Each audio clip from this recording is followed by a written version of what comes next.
السلام عليكم ورحمة الله وبركاته. إن الحمد لله نحمده ونستعينه ونستغفره ونعوذ بالله من شرور أنفسنا ومن سيئات أعمالنا. من يهده الله فلا مضل له ومن يضلل فلا هادي له. وأشهد أن لا إله إلا الله وحده لا شريك له. وأشهد أن محمدا عبده ورسوله. أما بعد فإن أصدق الحديث كتاب الله وأحسن الهدي هدي محمد صلى الله عليه وسلم وشر الأمور محدثاتها وكل محدثة بدعة وكل بدعة ضلالة وكل ضلالة في النار. أعوذ بالله السميع العليم من الشيطان الرجيم. بسم الله الرحمن الرحيم. ومن أعرض عن ذكري فإن له معيشة ضنكا ونحشره يوم القيامة أعمى قال رب لم حشرتني أعمى وقد كنت بصيرا قال كذلك أتتك آياتنا فنسيتها وكذلك اليوم تنسى.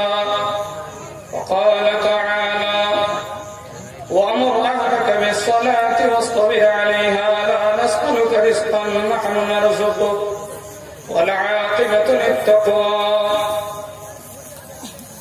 وقال النبي صلى الله عليه وسلم مروا أولادكم بالصلاة وهم أبناء 7 سنين واضربوهم عليها وهم أبناء 10 سنين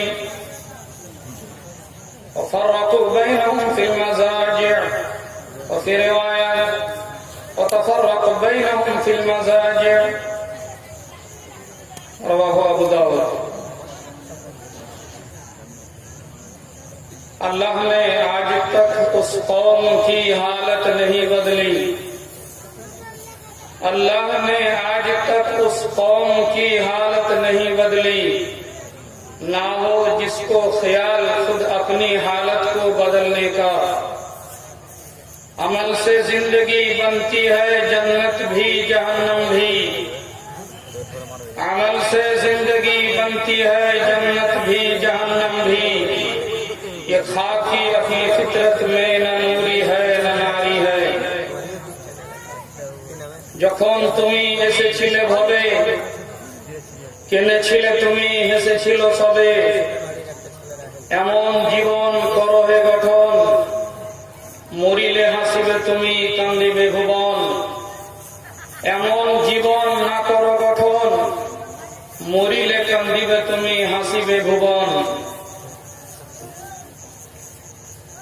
শ্রদ্ধা ও সম্মানীয় এই চলন্ত সভার যোগ্যতম স্বনামধন্য আলেম দ্বীন সভাপতি মহাশয় হাফেজাহুল্লাহ ওয়া তাওয়াল্লা বারাকাল্লাহু ফি ইলমিক ওয়া আমরিক ওয়া আহলি বাইতিক।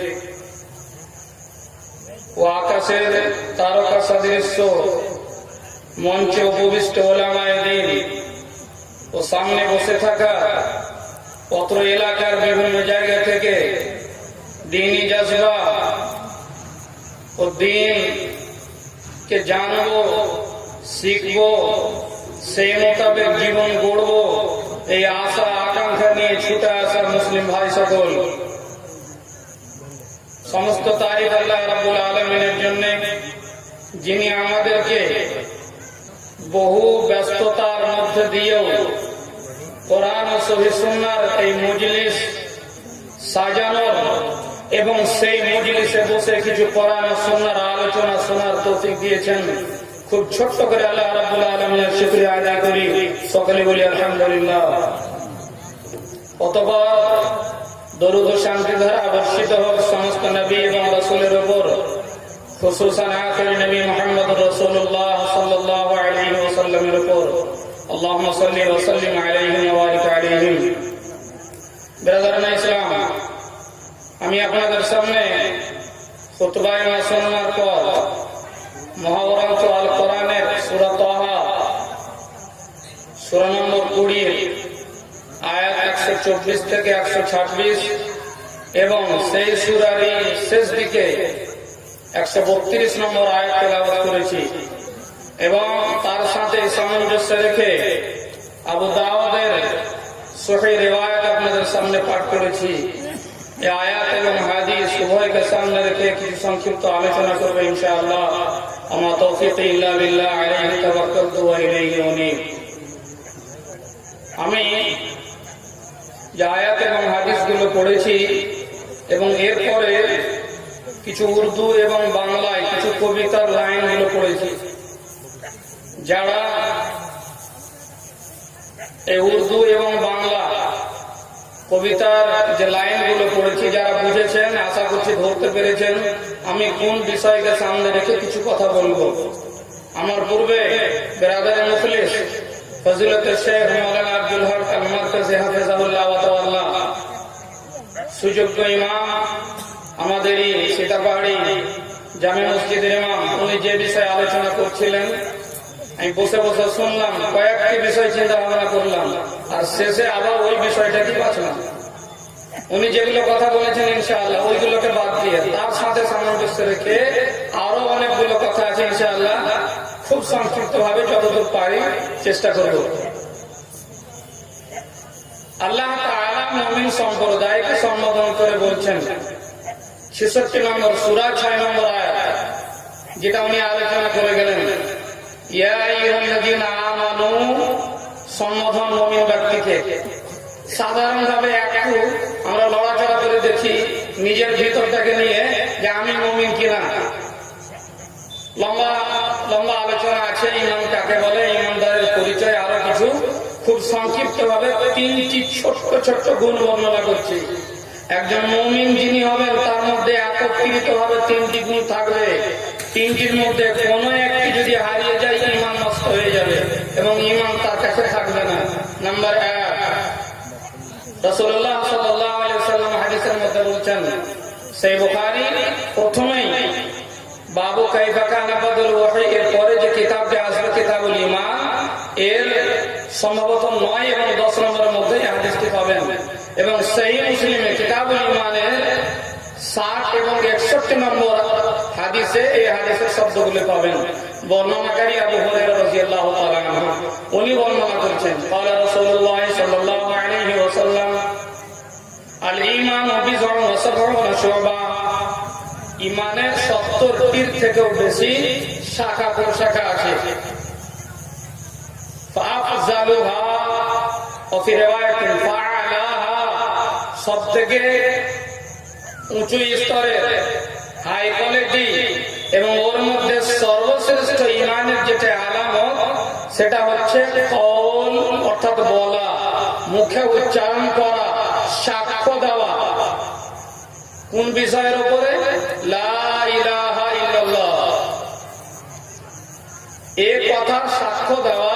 এটা হচ্ছে ঈমানের সবথেকে উঁচু লেভেলের আলামত, নিদর্শন। এই গুণ থাকবে যে সাক্ষ্য দিবে আল্লাহ ছাড়া অন্য কোন মাবুদ নাই, সেই ঈমানের উচ্চ স্থানটির অধিকারী হবে। কিন্তু এখানে একটা ছোট্ট করে কথা বলি, আমরা ওই মুখ দিয়েই বলছি লা ইলাহা ইল্লাল্লাহ, ওই মুখ দিয়েই মিথ্যা কথা, ওই মুখ দিয়েই চুরি, আর ওই মুখ দিয়েই যত রকম দালালি, ওই মুখ দিয়েই যত রকম পরনিন্দা পরচর্চা, এক কথায় শরীয়ত বিরোধী কাজ আর যত রকম অপবাদ ওই মুখ দিয়ে চলছে। আল্লাহ ক্ষমা করো, শুধু উদাহরণের জন্য কথাগুলো আপনাদেরকে বলছি, বিষয়ের উপর আলোচনা করার ক্ষমতা আমার নেই যেহেতু সময় খুব কম আর বিষয় আমার সামনে। ওই মুখ, যেই মুখ দিয়ে কথা বলছি, যেই মুখ দিয়ে সাক্ষ্য দিচ্ছি, একবারও ভাবিনি যে আমি কোন কথাটি বলছি। ছোট্ট একটি উদাহরণ, রাসূলুল্লাহ সাল্লাল্লাহু আলাইহি ওয়াসাল্লামের যুগে যে সমস্ত লোক ছিলেন, শ্রেষ্ঠ যুগের শ্রেষ্ঠতম লোক সাহাবায়ে কেরাম রিজওয়ানুল্লাহ আলাইহিম আজমাইন, ওনাদের মধ্যে 3টি গুণ একত্রিত ভাবে পাওয়া গেছে। তারা 3টি গুণের উপরে একই সাথে আমল করেছে করেছেন, যার কারণে তাদেরকে বলা হয় সাহাবা, অর্থাৎ নবীর সাথী। সাহাবী মানে সাথী, যারা নবীর সাথে থেকেছেন, ঈমানের অবস্থাতে নবী সাল্লাল্লাহু আলাইহি সাল্লামকে পেয়েছেন এবং ঈমানের অবস্থাতে দুনিয়া থেকে বিদায় নিয়েছেন। খুব ভালোভাবে শুনেন, আমরা যারা এখানে বসে আছি পাক্কা সচ্চা মুমিন, মুসলিম, ঈমানদার ব্যক্তি নিজেকে দাবি করি, অনুভব করি, বলি, আরো কিছু করি। একবার ভাবেন যে ওই তিনটি গুণ আছে কি নেই, তাহলে ইনশাআল্লাহ তাআলা আপনি আমার বক্তব্য বুঝতে পারবেন আর আপনাদেরকে আমি ঈমান বিষয়টি বুঝাতে পারবো। নম্বর 1, কওল। হাদিসের মধ্যে সবথেকে উঁচু মানের নিদর্শনের কথা যেটি বলা হলো, তারা সাক্ষ্য দিয়েছিলেন যে আল্লাহ ছাড়া অন্য কোনো উপাস্য নেই, কোনো মাবুদ নেই। নম্বর 2, এই হাদিসের শব্দ আল্লাহ রাসূল সাল্লাল্লাহু আলাইহি সাল্লাম বলেছেন, ওয়াদানাহা ইমাতাতুল আযা আনিত তারিক। রাস্তা থেকে কষ্টদায়ক কোন বস্তুকে হটিয়ে দেওয়া, এটা হচ্ছে ঈমানের সবথেকে নিম্ন স্তরের আলামত, নিদর্শন। আপনি পথে চলছেন, রাস্তায় চলছেন, কাঁটা পড়ে আছে, পাথর পড়ে আছে, এমন কিছু বস্তু পড়ে আছে যে এই বস্তুটি ওখানে পড়ে থাকলে আপনার পরে হয়তো যে ব্যক্তি ওই রাস্তায় চলবেন আঘাত খেয়ে পড়তে পারেন বা ব্যথা বেদনা পেতে পারেন। এই কষ্টদায়ক জিনিসকে হটিয়ে দেওয়া, এখানে বোঝানোর চেষ্টা করছি, এখানে আছে আমল, ফেল, কর্ম। প্রথমটা ছিল কথা, মুখ দিয়ে বলতে হবে, আর এটা হচ্ছে কাজ। মসজিদে নামাজ পড়তে এলাম, আমাদের ঈমানের পরিস্থিতি এটা শোনেন। মসজিদে নামাজ পড়তে আসছি, এই বরিন্দের খৈনির ডিব্বা, পকেটে বিড়ির প্যাকেট, সালাই, তারপরে আরো গ্যাস, লাইট, আরো কিছু। মসজিদ যখন নামাজ পড়তে ঢুকছি, টানতে টানতে এলাম, গেটের এক সাইডে ফেলে দিলাম। তারপরে মসজিদ থেকে আবার যখন বের হলাম, বরিন্দের থেকে বার করলাম, পকেট থেকে বার করলাম, চায়ের দোকানে বসে শত শত লোককে সাক্ষ্য রেখে শুরু করলাম টানতে। গুনহার কাজ করা তো এক পাপ, আর এতগুলা লোককে সাক্ষী রেখে গুনাহ করা আরো বড় পাপ। যদি আল্লাহ তাআলা চান যে এই ব্যক্তিকে আমি ক্ষমা করব, তো এই নাদান মুসলিম লোককে জানাতে গিয়ে ক্ষমার রাস্তাটাই বন্ধ করেছে। এমনও কতগুলো গুনাহ আছে, লম্বা হাদিস আছে, সেদিকে যাচ্ছে না, সংক্ষিপ্ত কথাটি বলছি। যে মানুষ যদি গুনাহ করে আর লোককে জানতে না দেয়, তাহলে কাল কিয়ামতের দিন আল্লাহ তাআলা ওই ব্যক্তিকে ডাকবেন, পার্শ্বে ডাকবেন, তাকে এই জায়গাতে করবেন, হাতটা তার পিছন দিক দিয়ে ধরবেন, লোকেদেরকে আড়াল করবেন। আড়াল করার পরে আল্লাহ তাআলা প্রশ্ন করবেন ওই ব্যক্তিকে যে তুমি অমুক দিন অমুক জায়গাতে অমুক কাজটি করেছিলে। এই ব্যক্তি সত্য কথা বলবে যে হ্যাঁ আমি করেছি। আল্লাহ তাআলা বলবেন লোক জেনেছিল না? আল্লাহ জানেনি, জানতে দেয়নি। আল্লাহ তাআলা বলবেন তুমি যেমন লোককে জানতে দাওনি, ঠিক ওই রকমই আমি আজকে জানতে দিলাম না, তোমাকে ক্ষমা করে দিলাম। কিন্তু জি এখানে আরো একটি কথা বলি, ওই গুনাহটি লোককে জানতে দিতে হবে না, এবং পরবর্তীতে ওই গুনাহ থেকে তওবা করতে হবে। তওবাটা হবে তওবায়ে নাসুহা। সূরা নম্বর 66 আয়াত নম্বর 8, ওই সূরারই 2 নম্বর আয়াত, তুবু ইলাল্লাহি তাওবাতান নাসুহা। খালিস অন্তর থেকে আল্লাহর ভয় মনের মধ্যে নিয়ে এসে এবং প্রতিজ্ঞা করে যে আগামী দিনে এই ভুল আর হবে না। 3-4টি শর্তকে সামনে রেখে যখন আপনি তওবা করবেন, আল্লাহ তাআলা ক্ষমা করবেন। এই হচ্ছে মুমিন। মুমিনের এটা হবে কাজ, তাহলে আপনি ক্ষমা পাবেন। কিন্তু আমরা কি করেছি? আমি তো পাক্কা মুসল্লি, জানি না নামাজে কি পড়ি। যদি কোনোদিন ইমাম সাহেব বলেছেন যে সুন্নাত পড়ে বসে যান, কিছু আলোচনা হবে, তো যেমনই হাদিসের পাতা শুরু হয়েছে, এর পেটে ব্যথা শুরু হলো, পায়খানা যেতে হবে, মাথা ব্যথা শুরু হলো, দোকানে গিয়ে বক বক করতে হবে, 2 ঘন্টা ভাষণ দিতে হবে, আরো কিছু শুরু হয়ে গেল। যেখানে বসলে ফ্রিতে পাওয়া যাবে এবং ফ্রিতে কোরআন এবং হাদিসের কথাগুলো বিতরণ হচ্ছে, সেখানে নয়। যাবে কোথায়? যেখানে গেলে জাহান্নামের সার্টিফিকেট পাবে এবং যেখানে গেলে আখিরাতটাকে নষ্ট করবে, সেই জায়গাতে। একজন ব্যক্তি চাইছে কোরআন হাদিস শোনার জন্য, কিন্তু লোক পাচ্ছে না। 14,000, 15,000, 35,000, 40,000 টাকা দিয়ে 2 ঘন্টার জন্য আনা হচ্ছে, আর এখানে ফ্রিতে কোরআন হাদিসের জ্ঞান দেওয়া হচ্ছে, নেওয়ার মানুষ হচ্ছে না। এটা আমাদের পরিবেশ। জালসা, তাবলিগি জালসা, ইসলাহি জালসা, আরো কিছু জালসা তার মানে খুব ভালো, কিন্তু ওখানে যদি একটা দাওয়াতি প্রোগ্রাম করা হয়, একজন বক্তা থাকবেন, 2জন বক্তা থাকবেন, খুব সংক্ষিপ্ত আলোচনা, কোরআন এবং হাদিস গুলোকে সামনে রেখে আলোচনা করা হবে, ওখানে লোক নেই।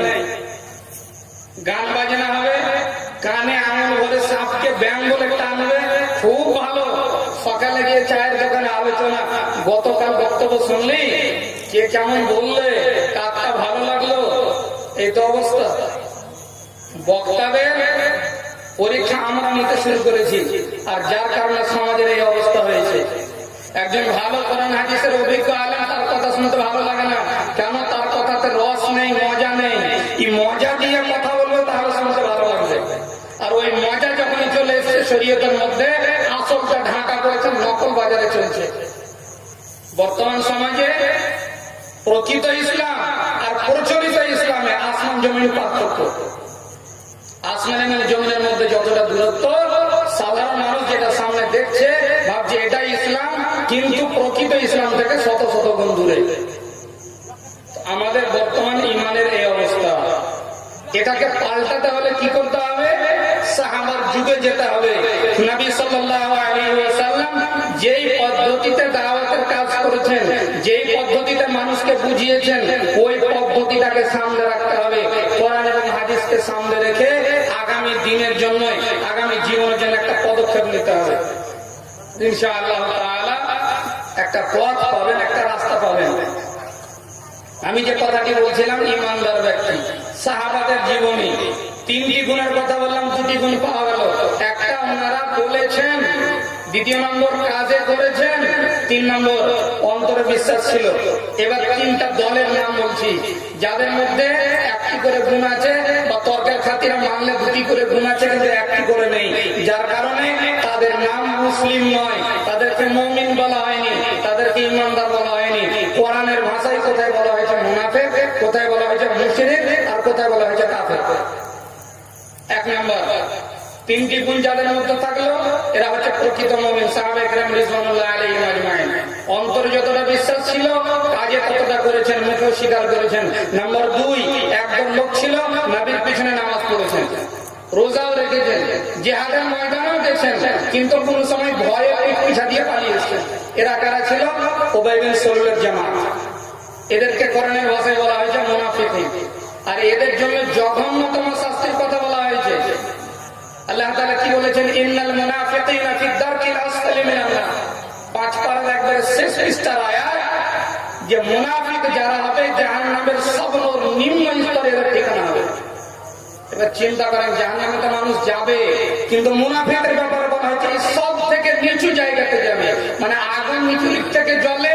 আর যারা আগুন জ্বালান, আপনারা একটু লক্ষ্য করবেন, আগুন যে জায়গা থেকে জ্বলে, কোন একটা প্রদীপ, তো সেখানে দেখবেন আগুনটার ঘোড়াটা লাল হয়, আর তার একটু উপরে এটা একটা কালো বা নীল টাইপের হয়, আর তারপর যেখান থেকে শীষটা উঠে সেটা হয় লাল, আর সেখান থেকে ধোঁয়া উঠে।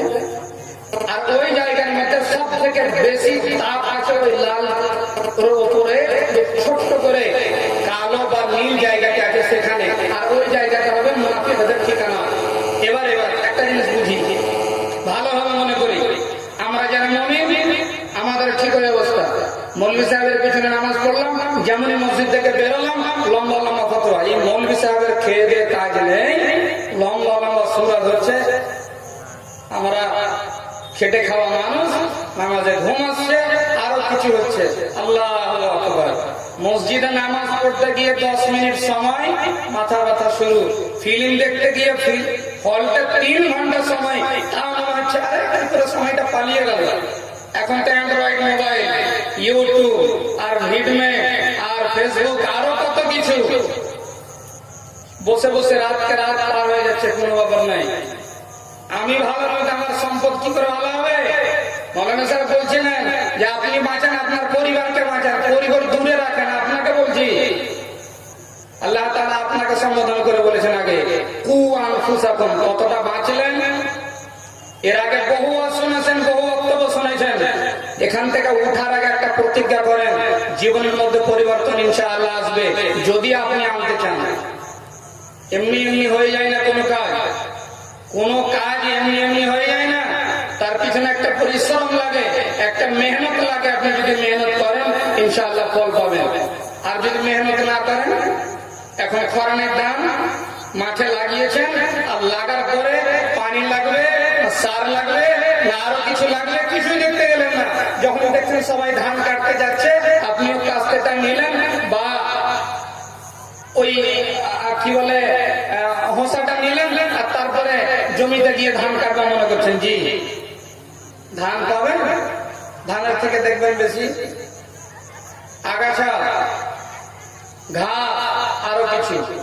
তাহলে আপনাকে পরিশ্রম করতে হবে। মৌলানা সাহেব যেগুলো বললেন সেগুলোকে নিয়ে ভাবতে হবে এবং আগামী দিনে আমলে পরিণত করতে হবে, তাহলে কাজ হবে। আর যদি মনে করেন শুনলাম, এদিক দিয়ে ঢুকলো, দিক দিয়ে বেরিয়ে গেল, বা কাউল্লা বলে চলে গেল, আমরা সোনাউল্লাহ শুনে চলে গেলাম, তা কালকে আমাদের ঠাঙানে আমলাই ভাবে জানি। একটা লোক যদি অজান্তে কিছু করে তো তার বাঁচার একটা রাস্তা আছে, কিন্তু জানার পরেও যদি কেউ করে তো কালকে আমাদের দিন আফসোস করে আর বলবে, কিন্তু বলে কোনো কাজ হবে না। এখন যদি বলেন তাহলে কাজ হবে, কালকে আমাদের দিন আফসোস করে কি বলবে? আল্লাহ তাআলা বলছেন 67 নম্বর সূরা, সূরাতুল মুলক 29 পারার প্রথম পৃষ্ঠার শেষ আয়াত, ওয়াকালু লাউ কুননা নাসমাউ আও না'কিলু মা কুননা ফি আসহাবিস সাঈর। মানুষ জাহান্নামে যখন যাবে আর আকাঙ্ক্ষা করে, আফসোস করে, হায় নিঃশ্বাস ফেলে বলবে, যদি সেদিন শুনে নিতাম আর শোনার পরে বুঝে নিতাম তাহলে আজকে জাহান্নামে হতে হতো না। সেদিন আফসোস করবে। সেদিন আফসোস করে কিছু কাজ হবে? জি না, কোনো কাজ হবে না। কাজ যদি আপনি করতে চান এখন ভাবেন, এখন একটা মনোবল তৈরি করেন, একটা প্রতিজ্ঞা নিয়ে এখান থেকে উঠেন যে যতদিন বেঁচে আছি আমি বাঁচলেও মুসলিম, মরলেও মুসলিম। হাতি মরলেও লাখ টাকা, বাঁচলেও লাখ টাকা। একটা মুমিন ঠিক ওই রকমই, মরলে শহীদ, জিতলে গাজী, এই সব সমতাই উন্নতির মধ্যে থাকবে, কিন্তু সেই মনটা আমাদের নেই। জালসা শুনতে এসে জিলাপি আর পাঁপড় আর ঝাল বড়াতে সময় শেষ। তাকিয়ে আছি কখন প্রধান বক্তা আসবে, কি বলবে, তারটা শুনবো। কারটা ভালো লাগলো, যারটা ভালো তারটা শুনবো, যার বড় নাম, যার বড় উপাধি তারটা শুনবো। ফিল্ড ডেভেলপমেন্ট মাগরিবের পর থেকে আলোচনা চলছে, 5টা 10টা ছিল, এখন আস্তে আস্তে বাড়ছে। তখন শেষ সময় আসবে, তখন মানুষ হবে। এটা আমাদের পরিবেশ। আগে একটা সময় ছিল যখন এলাকা জুড়ে কোনো একটা জায়গাতে জালসা হতো, আসর থেকে ভিড় থামানো যেত না। এখন রাত 12টার সময়তে জালসা জমছে, ভাঙার টাইমে যখন জালসা শেষ হবে। আর সুন্নতি পদ্ধতিতে এখন জালসা আলহামদুলিল্লাহ হচ্ছে। আপনারা যদি সাথ দেন তাহলে ইনশাআল্লাহ আজকেরটাও হবে, যে রাত্রে নামাজও হবে, আর কিছু আল্লাহর ইবাদত হবে, কিছু জিকির আজকার হবে, কিছু বক্তব্য হবে, আর এরপরে চোখের হকটাও আদায় হবে। কিন্তু করলে তো সারা রাত জালসা শুনলাম, ফজর নামাজে গোল। রাসূলুল্লাহ সাল্লাল্লাহু আলাইহি ওয়াসাল্লাম বলছেন, কোন ব্যক্তি যদি ঈশার নামাজ জামাতে পড়ে আর ফজরের নামাজ জামাতে পড়ে আর নিয়মের আধারে বাড়ি গিয়ে দিনই আলোচনা ছাড়া দুনিয়াবি কোনো গল্প, কোনো কথাবার্তা না বলে বিছানায় গিয়ে ঘুমায়, ফজরের সময় যখন উঠবে জামাতে নামাজ পড়বে, তো সারা রাত ঘুমিয়েছে, এটা ইবাদতের গণ্য হবে। আশ্চর্য হওয়ার আছে। আরো দুটি কথা বলি, নবী সাল্লাল্লাহু আলাইহি সাল্লাম বলছেন, এক ব্যক্তি, একজন পুরুষ তার স্ত্রীর মুখে যদি এক মুঠো আহার করে দেয়, এটাও সাদকা, এটাতেও নেকি আছে। একজন স্বামী তার স্ত্রীর সাথে যদি সহবাস করে, মিলন করে, দোয়া পড়ে, সুন্নতি পদ্ধতিতে করে, রাসূলুল্লাহ সাল্লাল্লাহু আলাইহি ওয়াসাল্লাম বলেন এটাও সাদকা। আশ্চর্য ঘটনা। কিন্তু আমরা নিজের পায়ে নিজে কুড়ুল মেরেছি। দিন শিক্ষার জায়গাটা আসেনি, যেখানে দুটো শিক্ষা পাবো সেখানে নেই, গান বাজনাতে আর সুর তালে ব্যস্ত। আল্লাহ ক্ষমা করুক, মানুষকে দিন ইসলামের সঠিক কথাগুলো বুঝার তৌফিক দান করুন, আমিন। আমি যে কথাগুলো বলছিলাম ঠিক ওইভাবে আমার কথাটা শেষ করছি। মূল যেটা বলতে চাইছে সেটা হচ্ছে আমল করার জন্য একটা প্রস্তুতি নেন। আমলের দ্বারা আপনার জীবনের মধ্যে পরিবর্তন আসবে। আসবে। আপনি যদি নিজের জীবনে পরিবর্তন না নিয়ে আসেন, আল্লাহ করবেন না, আল্লাহ করবেন না। আল্লাহ তাআলার ওয়াদা, সূরা নম্বর 4 আয়াত নম্বর 11 সূরা রাদ, ইন্নাল্লাহা লা ইউগাইয়িরু মা বিকওমিন হাত্তা ইউগাইয়িরু মা বিআনফুসিহিম। আল্লাহ তাআলা অতক্ষণ পর্যন্ত কোন কওম, কোন সম্প্রদায়, কোন গোত্রের মধ্যে পরিবর্তন নিয়ে আসবেন না যতক্ষণ পর্যন্ত তারা নিজেদের মধ্যে পরিবর্তন না নিয়ে আসবে। দুনিয়াতে যখন এসেছিলাম কি ছিলাম? কিছু নিয়ে আসেনি। জান্নাত এবং জাহান্নাম আমার গায়ে লেখা ছিল না যে এই লোকটা দুনিয়াতে এলো তো এই জান্নাতি, এই লোকটা দুনিয়াতে এলো তো এই জাহান্নামী। আমল যে হিসাবে করবে সেই হিসাবে তার উপরে সার্টিফিকেটটা আসবে, আর সেই হিসাবে সে জান্নাতে যাবে এবং জাহান্নামে যাবে। আমল से जिंदगी बनती है, जन्नत भी जहन्नम भी, ये खाकी अपनी फितरत में न नूरी है न नारी। দুনিয়াতে যখন এসেছিলাম আমার ফিতরত হিসাবে মানুষ এসে আমার গায়ে লেখা ছিল না জান্নাতি না জাহান্নামী। আমল যে হিসাবে করবো সেই হিসাবে আমার স্থান হবে, ঠাঁই হবে। আমল যদি জান্নাতে যাওয়ার মতো করি, ইনশাআল্লাহ আল্লাহ তাআলা ডান হাতে আমল নামা দিবেন, আর যদি আমল ওই রকমই করি তাহলে আল্লাহ তাআলা বাম হাতে দিবেন। আমাকে প্রস্তুতি নিতে হবে।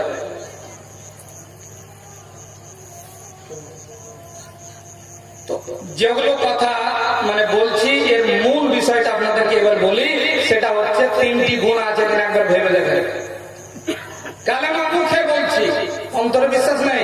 কেন? যদি বিশ্বাস থাকতো, একটা প্রদীপ জ্বালার পরে আপনি আঙুলটা করে লাগিয়ে রাখেন তো কত মজা লাগছে, ঠান্ডা না গরম। আপনি ঘুরি ঘুরি ওয়াজ শুনছেন, একখানি আল্লাহ বললেন কু আনফুসাকুম ওয়া আহলিকুম নারা, জাহান্নামের আগুন থেকে তুমি নিজে বাঁচাও আর বর্গকে বাঁচাও। আমি কি প্রস্তুতি নিলাম, কি করলাম নিজে বাঁচার জন্য? কিছুই তো করলাম না। তাহলে কি ঈমান আছে মনে করছেন কি না? বিশ্বাস থাকলে অবশ্যই কাজ হতো।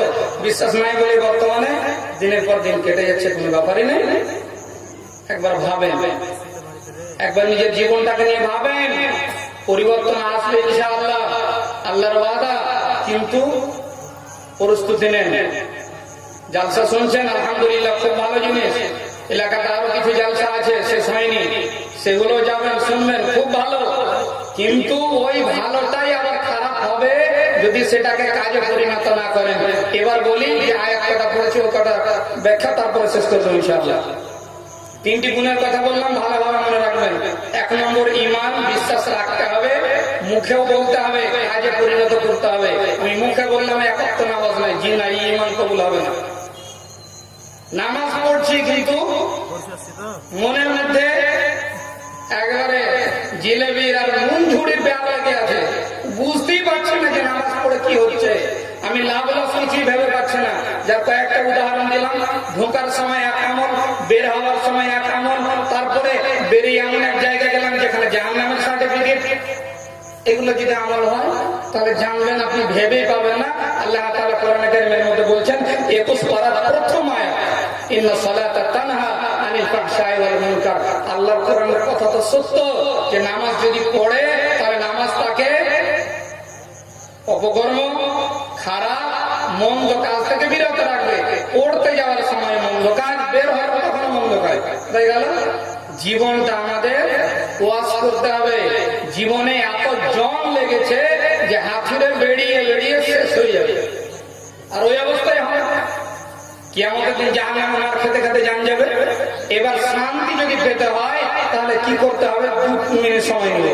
আল্লাহ তাআলা বলছেন সূরা তাহা 2 নম্বর সূরা 124 নম্বর আয়াত। আল্লাহ বাঁচিয়ে রাখলে কোনদিন ব্যাখ্যা হবে, শুধু তরজমাটা বলছি। ওমান আ'রাযা আন যিকরি, যারা আমার স্মরণচ্যুত হয়ে যাবে, যারা আমাকে বলে ভুলে যাবে, আমার জিকির থেকে, আমাকে স্মরণ করা থেকে মুখ ফিরিয়ে নিবে, ফাইন্না লাহু মাঈশা, তার জীবনটা হবে জানকা, জং লাগা, অশান্তিময়, সব সময় অশান্তি। বাড়ি থাকবে, গাড়ি থাকবে, বিবি বাল বাচ্চা থাকবে, আরো কিছু থাকবে, শান্তি সে পাবে না। কেন? শান্তির জন্য আল্লাহ তাআলা ব্যবস্থা রেখেছেন ওই সূরাতুর রাদ 4 নম্বর সূরার আয়াত,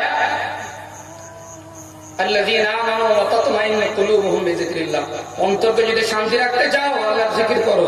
আর আল্লাহর জিকির থেকে আজ আমরা বহু বহু দূরে চলে গেছি। তাহলে আল্লাহর স্মরণ যদি করা হয় তাহলে অন্তর শান্তি থাকবে, আর অন্তর যদি শান্তি থাকে ইনশাআল্লাহ তাআলা দেহ শান্তি থাকবে। আর দেহ শুধু শান্তি রেখে হবে না, দেহতে সুখ অনুভব করে কিন্তু শান্তি অনুভব করে অন্তরে, দিলে দিল মরা হয়ে গেছে আমাদের বর্তমানে মুসলিমদের দিল মরা, অন্তর মরা, যার কারণে কাজ হয় না। এরপরে দুনিয়াতে এই অবস্থা হবে, দুনিয়াতে জং লাগা, পিটুনি খেতে খেতে, হাতুড়ির বাড়ি খেতে খেতে, আর ওয়াজ করে ঘুষতে ঘুষতে সময় শেষ। আখিরাতে কি হবে?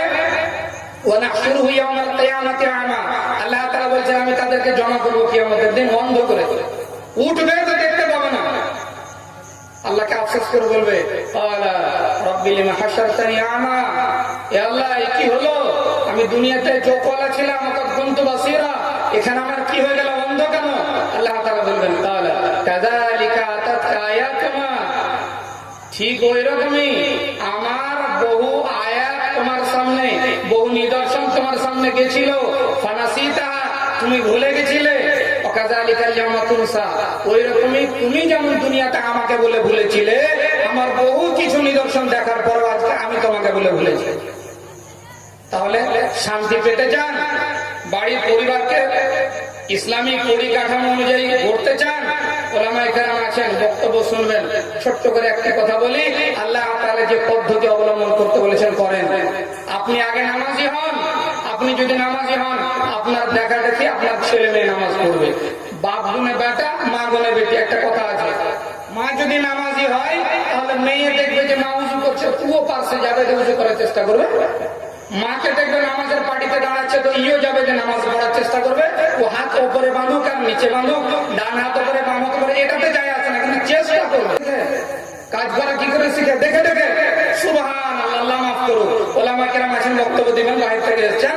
আমি তো গ্রামের আবহাওয়ার সময় হবে। আজকে বর্তমানে টিভি দেখে মানুষ শিখছে, রিমোট চালাতে তো শিখাতে হয়নি বাচ্চা ছেলেটাকে। রাত্রে শোয়ার সময় রিমোট হাতে নিয়ে ঘুমাচ্ছে। আল্লাহ ক্ষমা করুক, এই জায়গার ঘটনা বলছি। এখানে স্থানীয় যে লোক আছেন তো চাক্ষুষ করবে না, একবারে মুত্তাসিল সালাত বর্ণনা করছে। ফজরের নামাজ যখন এই মসজিদে পড়তে আসে তো কয়েকজন মুসাল্লি বলেছে, এখানেও আছে উপস্থিত, যে রাস্তা দিয়ে হেঁটে আসে পাশে ঘর আছে, ওই ঘরে টিভি রাখা আছে, ফজরের নামাজের সময় টিভি চলে। কারণটা কি? রাত্রে যখন শুয়েছিল, শোয়ার সময় টিভি চলছিল, হাতে রিমোট ছিল, রিমোট দাবাতে দাবাতে কখন ঘুম মরে গেছে, সকাল হয়ে গেছে, টিভি চলতেই আছে। এই তো বর্তমান অবস্থা। তাহলে টিভির রিমোট হাতে নিলে হবে না, তসবিহ হাতে গুনতে হবে, ছেলে মানুষ হবে। আপনি যদি ভালো হন অবশ্যই ভালো হবে, বাড়ির স্ত্রীকে যদি ভালো বানান আপনার মেয়ে অবশ্যই ভালো হবে। আর যদি ভালো হয় তাহলে শান্তি পাবেন এখানেও ওখানেও। নইলে বুড়ো বয়সে চোখ পাচলাতে পাচলাতে এসে মৌলানা সাহেবকে আসবেন, কোথাও জিজ্ঞাসা করবেন, মৌলানা সাহেব কি করবো, ছেলে কথা শুনে না, এই হচ্ছে ওই হচ্ছে, এক গাদা গাড়ির গাড়ি প্রশ্ন নিয়ে আসবেন। আল্লাহ ক্ষমা করুক, একটাই রাস্তা, শুনেন ভালো কথা, আমল করার চেষ্টা করেন। আমল করবো এই মনোভাব নিয়ে শুনেন, ইনশাআল্লাহ তাআলা শোনাটাও ইবাদত হবে। আর যদি কাজ করতে পারেন তাহলে আপনার জীবন ধন্য হবে। আল্লাহ তাআলা আমাদের প্রত্যেকটি ব্যক্তিকে বলা শোনা বুঝার থেকে বেশি বেশি করে আমল করার তৌফিক দান করেন। আমিন। আকুলু কওলি হাযা আস্তাগফিরুল্লাহ লি ওয়া লাকুম ওয়া লিসাইরিল মুসলিমিন ফাস্তাগফিরু ইন্নাহু হুয়াল গফুরুর রহিম। আসসালামু আলাইকুম ওয়া রাহমাতুল্লাহি ওয়া বারাকাতুহু।